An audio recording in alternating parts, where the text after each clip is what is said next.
In this video, I'm going to be going over the tuning process for the Escalade, basically from a safe idle tune where it's not surging to the first drive all the way to the first couple wide open throttle pulls. So it ends up making about 4 pounds. Just want to preface this because people get kind of weird with these videos. So this is just what I'm doing with this truck to get it where I want it. So I'm not a tuner. This is just what I'm doing. There's a bunch of different methods to do a lot of the same stuff. And I'm definitely taking the long road on this one. So I'm not starting with a good base file. There's a lot of good places out there like Sloppy Mechanics, Tune Cabinet. You can find a lot of good files out there already ready to go, where a lot of them you can just start and it's idling and you have a very good base. So HPtuners Tune Repository, there's a lot of them on there too, and sometimes you can find something that'll get you really close, running, driving, and making some pulls right away. I'm kind of taking the opposite approach in this video, just to challenge myself, mostly because I've always started with a base file, and I wanted to try starting with the stock file and then working my way through it to an acceptable tune that I think would work. So basically you're just coming along for the ride while I do that.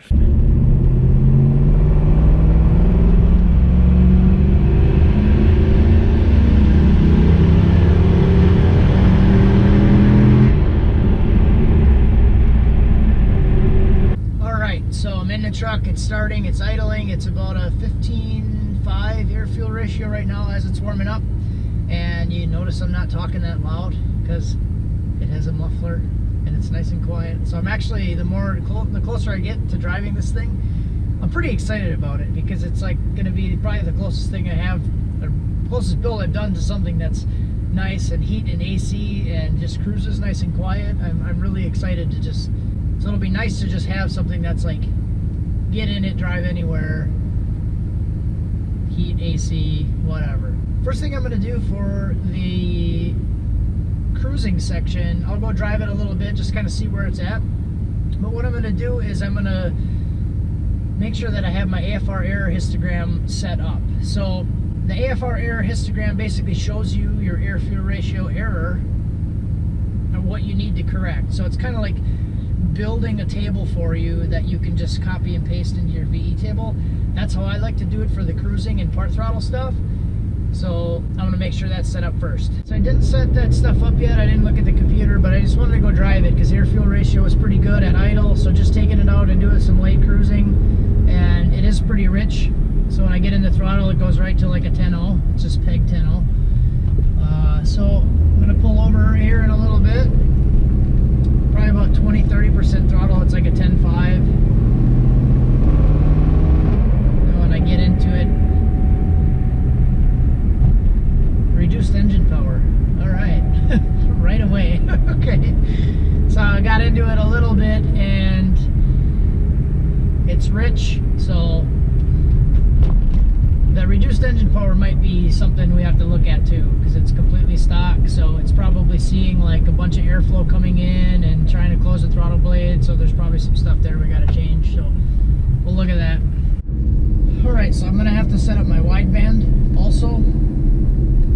It's not reading properly, so I probably have to set it up unless I have it hooked up to the wrong wire.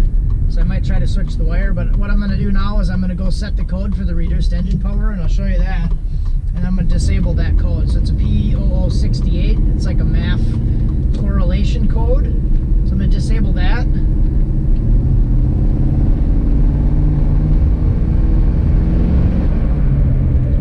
So now I got the reduced engine power to come back on. So I think it's like a map correlation code. So basically it senses that it's getting more air than it thinks it should be getting, so it throws the code. Alright, so I'm going to pull over here and I'll keep it running. So what I'm going to do is I'm going to go into the scanner and I'll pull the engine codes. So right now it's still scanning. I'll go up here to the little check engine light and then I'll read the codes. And you'll see up here I have the mass air volume, PO101 and 103, or 102 and 103. those are the MAF codes for speed density, so those are good. Those are supposed to be there, but this P0068 MAF map throttle position correlation, that one we have to turn off.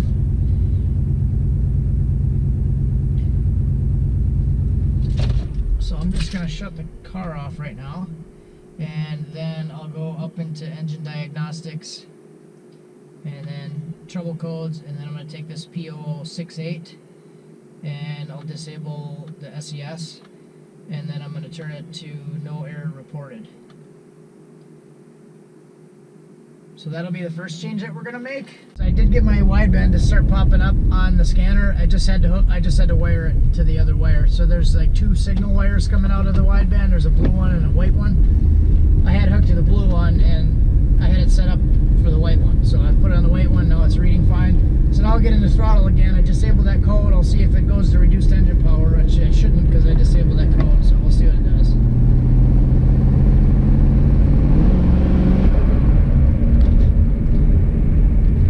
Still did it. Still did the same thing. MAF map P0068. Humdinger. Well, humdinger. So I'm going to go do some driving. I think I'm going to get the fuel a little bit closer before I mess with anything else. I got to get it at the throttle kind of hard to do the reduced power thing. So this is what the AFR error histogram looks like. It basically is a replica of the VE table, and as I start to drive, you'll see it start to populate cells. So that's all I'm going to do is I'm going to go drive around for a while. You can see it's red because it's really lean right now and it's actually bucking. So it's telling me to add 20% fuel because it's like an 18 something. It's really rich. So as I start to drive it, it's just going to continue to populate these cells. And that's what I'm going to do. I'm just going to go drive around for a while and try to hit as many cells as I can, and then we'll paste it into the VE table, and then our fuel should be a little bit closer.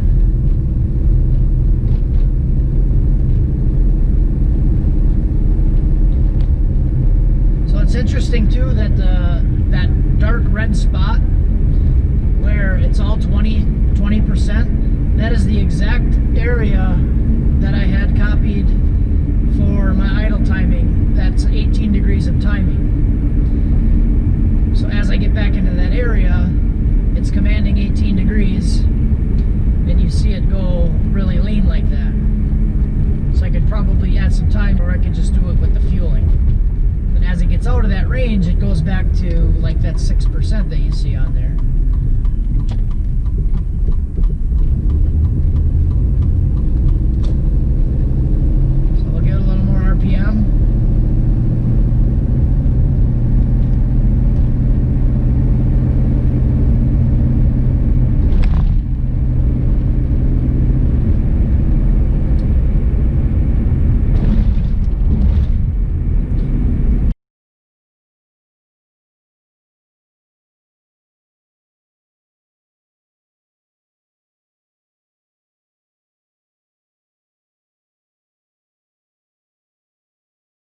Alright, so now that I have this kind of populated a little bit, I'm going to take this section to 100 kPa up to 3200, copy this, and then I'll go into my main VE table,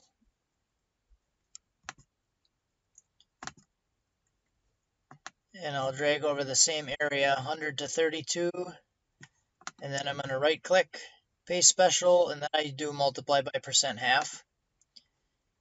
And we'll write that, and then we'll probably have to end up smoothing a little bit, but we'll see where that gets us. And along with that fuel change, because the P0068 error isn't going away, it's still doing it. What I'm going to do is I'm going to come in here, I'm going to max this table out, so it just shouldn't see this anymore. I'm going to try that and see what it does.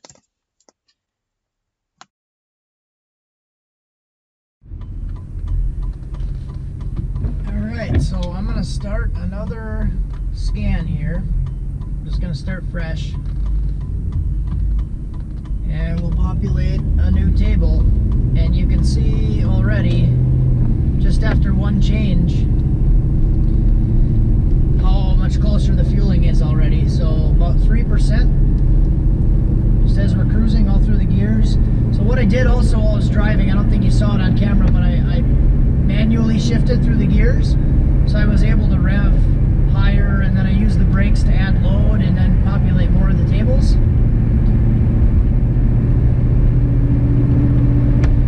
So we'll see kind of where it gets. Get up to speed, like highway speed here, and then it'll kind of just cruise for a little bit.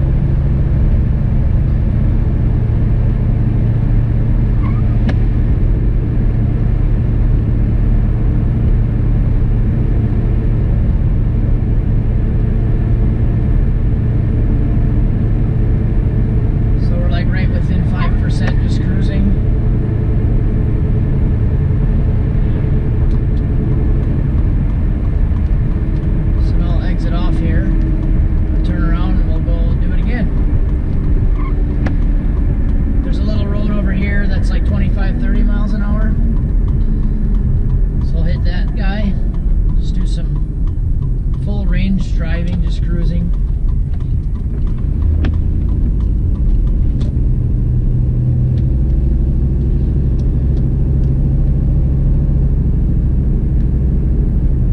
See, before the whole table was off by 20% on the low side, on the high side. Now it's all pretty close. This section will still need some work, but that's also like just coasting.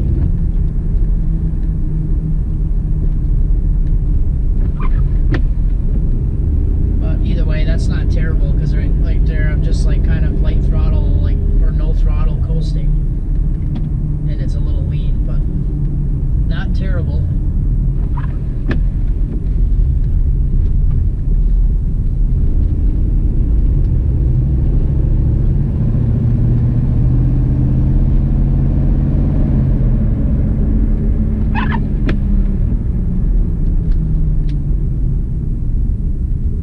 Just one right, and it's already mostly within 10% drivable.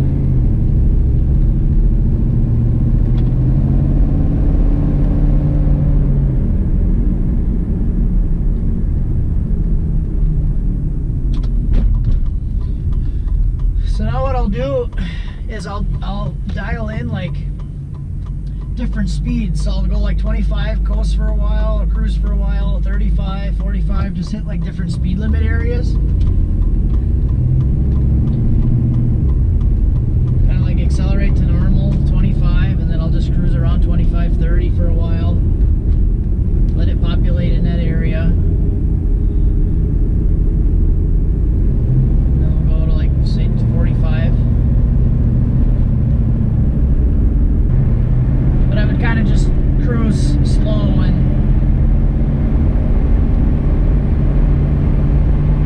just try to spend as much time as you can in each area of the table. You're never going to hit all of it, so don't worry about that. That's what you can do manually. So that should be pretty decent. I'll go right this thing, make some adjustments. And like you're kind of just doing cruising up to like 3,500.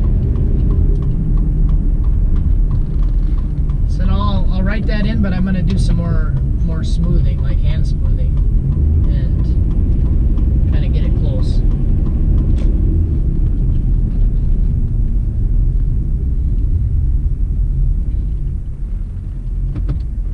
Some people are a lot more picky with their VE table than other people. So you could literally just hit all the areas that it's populating and then copy that in and get those areas close, and then it'd be fine. And you don't really have to. You're just going to have weird spikes on it, which a lot of times people like to clear that stuff up, but you don't really have to. So once again, I'll take this thing 100 kPa. This one I only hit up to 24. So like this big area here where it has -24, -24, those are, I would consider those kind of outliers. So I don't even want to bring that area into it. If it's just one table, one cell like that, that's way off. I'm not gonna bring that one in. So we'll copy this and I'll paste it in here.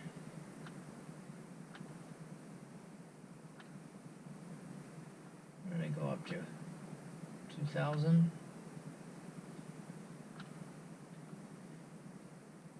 55% half. So then we look at the table, the graph. So it kind of looks like really shitty and rocky down here. So then I'll probably just take this whole area and smooth it a little bit, and then you can go through and do it again. Just got to be careful, like if it brings up one section a lot and then you cover over it and smooth it, it's just going to bring that section down. So sometimes it's better to actually average the two together. So there, now it looks a little bit smoother. It's not so jagged. So then we can take that, and we got a lot to work on over here though. But right now we're basically just working in this section. We're not even getting into anything else. So eventually we'll start to expand more and more into this area, and then figure out what we need as we get into boost.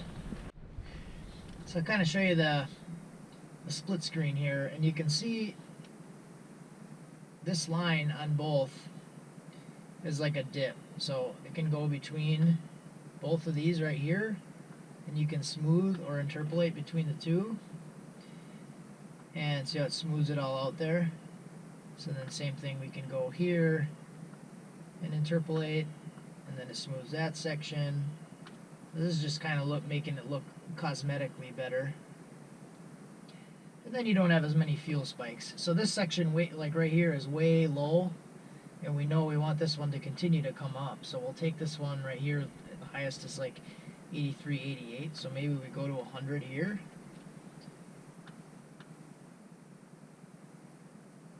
Even though we're never going to hit this section. So now we smooth that line out, but then we can take everything from this big spike right here, which is this row, this column, and we can bring that up. So this 130, maybe we'll go to like 130 right here. We can interpolate this. So then we can do from here to here.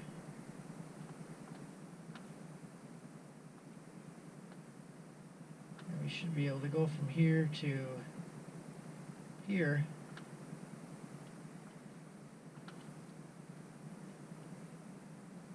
And then you kind of got like a big flat spot there, a big spike. So this section we're not even really in yet. So this really doesn't matter too much. But at least you can kind of start with a smooth table.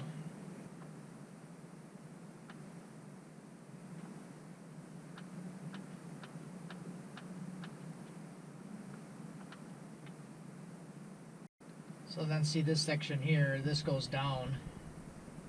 So I don't really want that. So maybe we'll take this whole section here.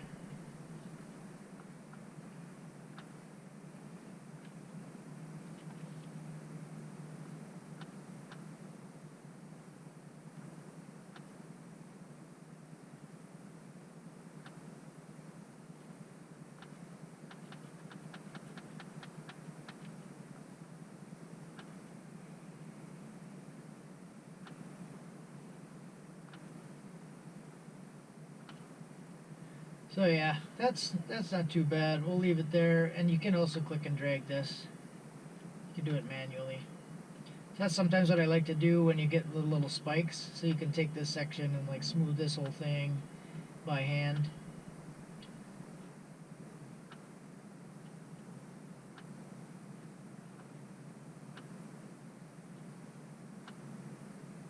So yeah, that looks a little bit better. So I'll go write this, and then I'll recheck this section, and then the rest we shouldn't even really have to worry about yet. Alright, so another thing I'm going to do right away is I'm going to enable the power enrichment. So right now you can see it's at 55 kPa. I'm going to set that to 85.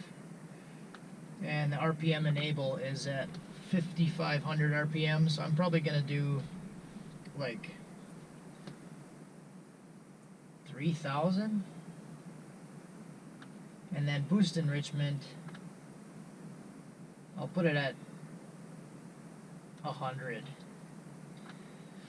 So throttle position is going to be 90. I'm probably going to put that at maybe like 40%. We'll do for hot and cold 40%. Shouldn't really matter. Enrichment ramp rate, we'll leave it that way. Power enrichment. So we'll see what this looks like. So basically you're going to want to divide your air-fuel ratio by these numbers to get your target. So if we do the math on that 14.7 target divided by 1.23, so that's targeting an 11.95. So that should be pretty good. Actually, I think I'm going to leave it at I'm going to go to the 1.17 all the way across.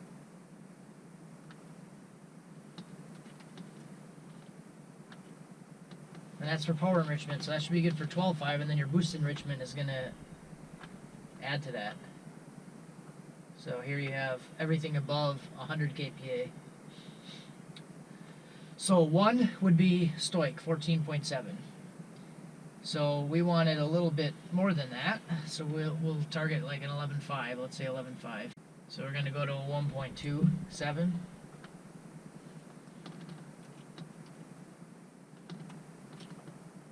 At 100 kPa, and then maybe we could go to like a 1.3.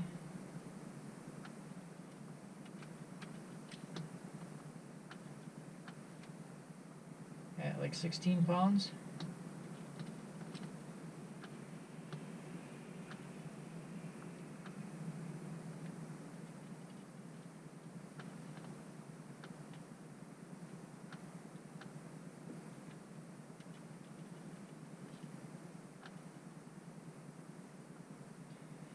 So we'll start there. I'll write that, and then we should be able to see it on the scanner when it actually goes above that boost enrichment threshold. You should be able to see the target or the commanded air-fuel ratio changing. Alright, so I'm gonna keep driving around. The power enrichment is working, boost enrichment's working. So I can see the commanded air-fuel ratio changing. So I'm gonna keep driving around. I'm gonna make some more laps. Do the right a couple times. So I'm gonna do the histogram a few times. And just keep rolling into it more and more, and then making fuel changes. It's making boost really early, so I'm guessing it's the cam combination, but it's already making probably 5 pounds, and I don't even think I hit 4,000 RPM yet. So it could be the cam, like it's just restricted a lot compared to a big cam, but it's making boost really early.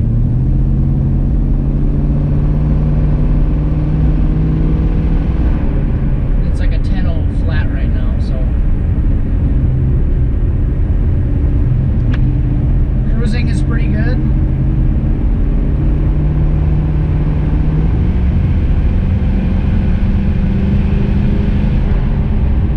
So now I'm to the point where I'm gonna start looking at timing a little bit more, because it's starting to come into boost. So maybe we'll wrap this all up into one video. I might be able to get a good pull by the end of the day. Just want to verify my timing and everything.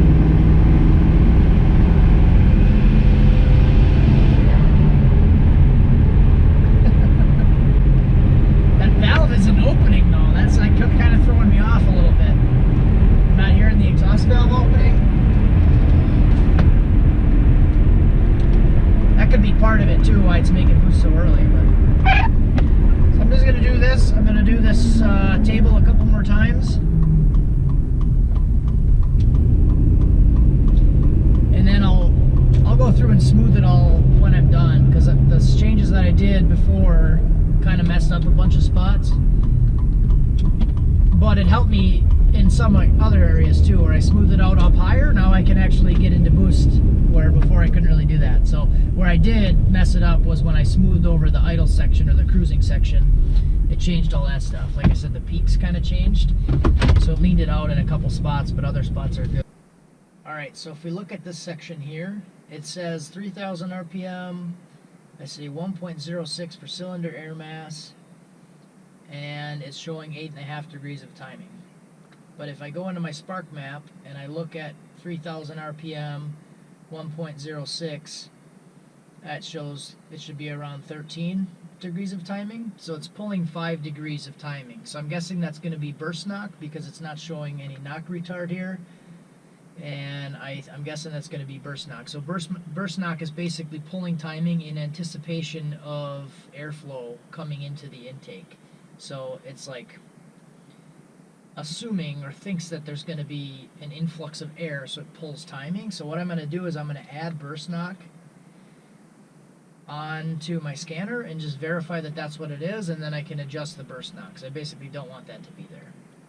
So what I'm going to do is I'm going to go on here and I'll try to find the burst knock. Yeah, burst knock retard right there. So that's what we'll do. Double click on that. We'll add that thing. And now I got to go make another log just to verify it. But burst knock will be on there. So let's go do that. So I did log burst knock. It didn't show any burst knock, but I looked at my intake temp and it's pulling timing for intake temp. So if I look at my log where it's starting to pull and it was like 8 degrees there, it's showing 135 degree intake temp, which a lot of you guys are curious about that because it's non-intercooled.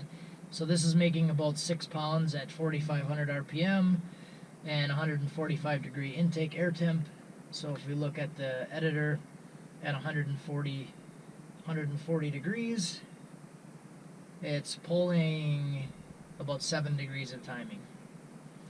So I gotta decide what I want to do with my life right here because the intake temp, I'm not really worried about 140 degrees, so I think maybe I'll start to pull some timing closer to 200,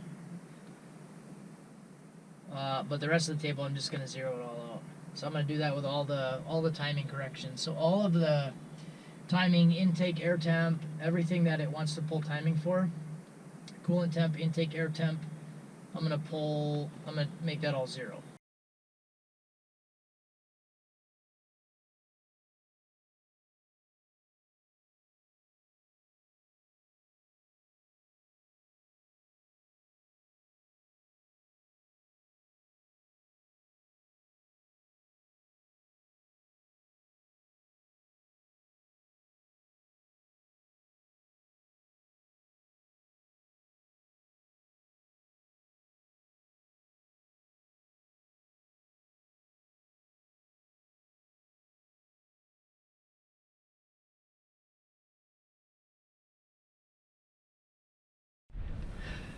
Alright, so my camera ran out of memory there, so I had to delete a bunch of videos, but I did go through my spark table, the high octane and low octane tables, and just kind of made them look like the tables that I'm used to. So I basically put like 10 degrees of timing in it up top, starting to ramp more timing in around 5,000 RPM.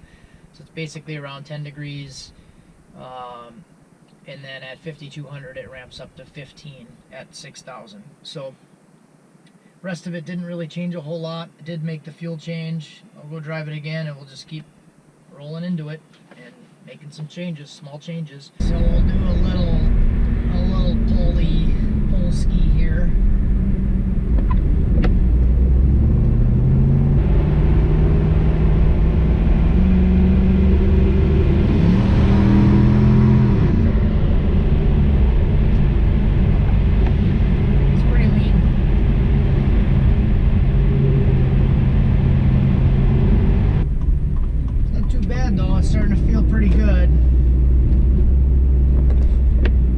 Starting to get up into like the 5,000 RPM range now. It's starting to lean out a little bit up around 5,000, so I'll add some fuel up there, and it's looking pretty good with the boost enrichment and everything, and power enrichment.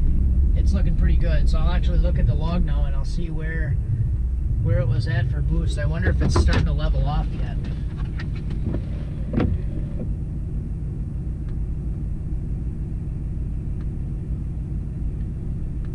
So yeah, boost is actually starting to flatline. So I did go wide open throttle for a little bit, and boost is starting to flatline right around 4 or 5 pounds. So I can put a stiffer spring in it, But a couple pulls there, I did go wide open, and it's leveling off around 130 kPa, which is actually pretty good right now to have that light of a spring in it. Because then it's not going to go to the moon on accident, and we can actually dial in low boost first and get it all figured out. So the first pull that I actually hung on to it for a little bit, the intake temp was 145, which isn't too bad. Still 144, 145 for no intercooler. And let's look, 5, 15, 12. So 4 seconds I was wide open throttle, and it was 145 degree temp. So that's not too bad. All right, so I'm just gonna kind of keep poking around in the tune here and adjusting fuel. Now it's basically to the point where I'm just gonna be adjusting fuel and timing. So I guess that's kind of it for right now. I'm leaving all of the torque management and all that stuff the same. Right now, just adjusting fuel and timing. All right, so here would be a good example. So this is what I just wrote. Well, I didn't write this yet. This is the change that I copied off of that histogram. So you can see how it's only populating some cells. And remember when I said it's starting to get lean up top because we're starting to get in a higher RPM, and we didn't really get that far. So right here you can see it made this correction. It wanted to go from, it went from like 110 to 120, because that's actually a cell hit. So it actually did read air-fuel ratio on that cell, and it wants to make this correction to it. But if I just go and I smooth over this whole thing, watch what happens to it. So I'll smooth this, and then it just takes the change that I want to make out of it. So I'll undo that. So what I would actually want to do here is I could either hand smooth it, because it's basically wanting about this much fuel, but it didn't have a cell hit there. So I can start to do it by hand, or you can add the numbers in the table. And then same thing down here. You can see it's kind of jaggedy. So I might actually just go like this between these two cells and then interpolate this, because it's telling me that it wants fuel there. And then I'll maybe interpolate back to an area that I know was decent, back in this cruising area, and we'll add some fuel there.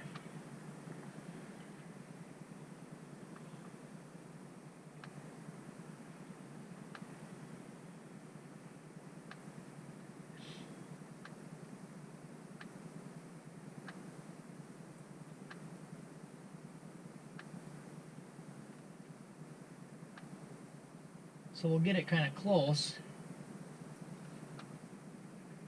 And then this whole big section here I can probably just add to this.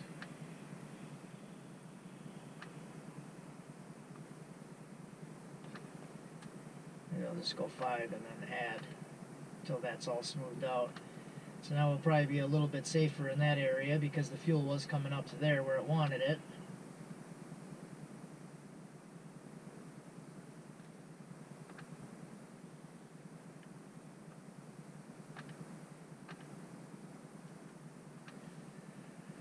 So see how we're just kind of starting to add a little bit more. It told me it wanted more, so I'm going to give it more fuel up top just so it's safe. And then we'll just kind of keep adding to it.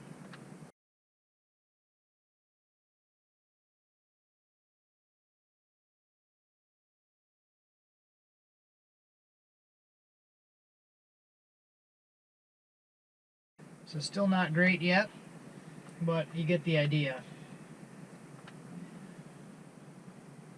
So I like to kind of hand smooth it a little bit before I just go over and smooth everything, but you can smooth and interpolate or hand do it however you want to do it. It all works, just a matter of how you want to do it. I said I wasn't going to be just doing fuel and timing, but I'm going to do some transmission stuff actually, because it's shifting I did a pull, and like I could feel it shift at the top of the pull, which you can see right here. Right before I lifted, it tried to shift into fourth. So here was the 2-3 shift that happened at like 4,900 RPM, and then it rode out in third for a little bit at like 3,000 RPM. So it's really kind of ugly looking. So I'm gonna look at a couple things with the transmission. So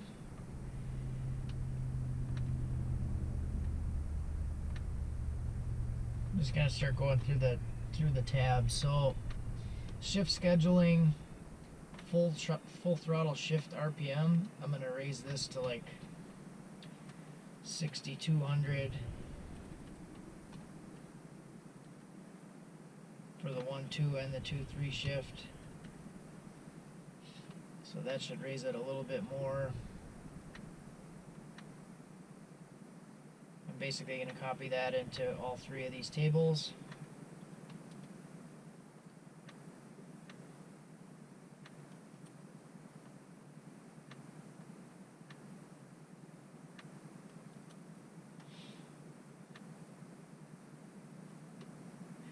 I'll leave the enable TPS at 94, that should be fine. Full throttle shift speed. I don't think I'm going to change that yet. I'm just going to try the RPM. We'll leave that for now. Normal, that's the speeds again. I'm going to leave the speeds. I might have to modify the speeds if it doesn't shift in the right spot. So we'll just kind of see where it shifts. I don't think I'm going to change the pressures or anything yet. But what I do want to do is make sure that the torque converter is not going to try to lock when I'm like in first, second, or third gear at 100% throttle. So I'm basically going to copy this row and fourth over into third too, because if I'm anything over 50% throttle, I don't want the torque converter locking. So we'll copy 255 miles an hour in there. Otherwise, you might downshift into third. You'll be at 100% throttle. It'll downshift, and then based on mile per hour, it's going to try to lock the converter. And with a single disc stock converter, you don't really want that happening. Part of me back in the day, if you guys remember when my transmission exploded when I was out here doing a pull in the Ranger, I'm thinking maybe that was. It's crossed my mind that maybe it was because of my converter was trying to lock, because at the time I had it set up to lock first gear because I didn't really know about it, and I don't know, maybe that's why it exploded. But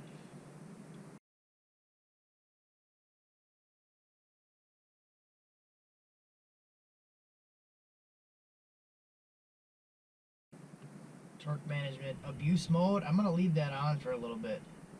Just see how that goes. We might actually start to take the torque management off and then work towards hurting the trans, but I don't really want to hurt it right away. So I'm going to see if we can make this work good with the torque management on. We'll try that. So yeah, I'm going to try that. Shift a little bit higher and not lock the converter.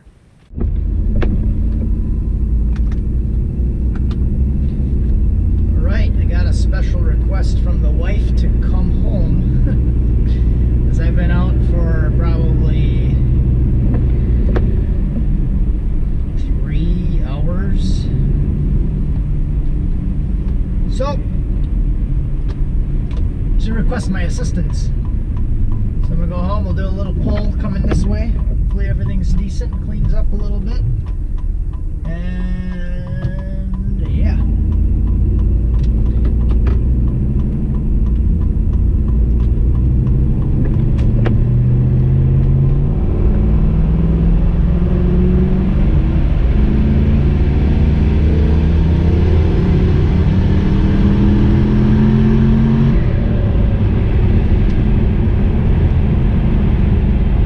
Not too bad.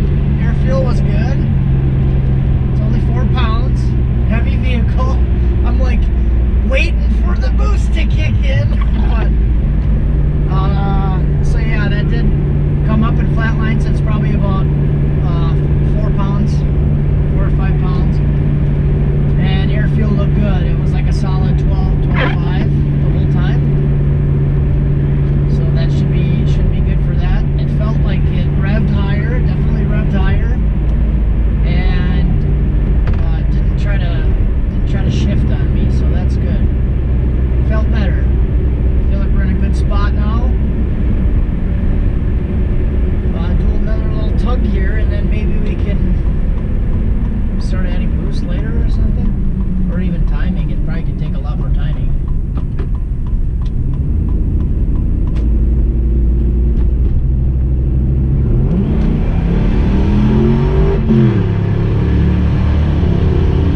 curious about that. Try to find the longest one I did. They're all about the same length. At the end of the last one, they're all about the same length. So 3 in a row, 167. The second one was 167. It's probably losing quite a bit of power there. Yeah, 167, 170. So I guess that's not really too bad though. For no intercooler, I mean, it's not good, but for ripping around like I have been, and the thing's probably just cooked. With E85, I'm not really that worried about it. And how long, like how much are you really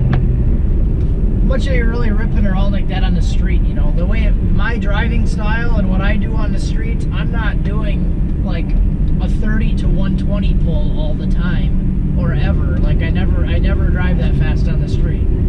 So I'm gonna head in, guys, and I'll get this video up. Have a good one.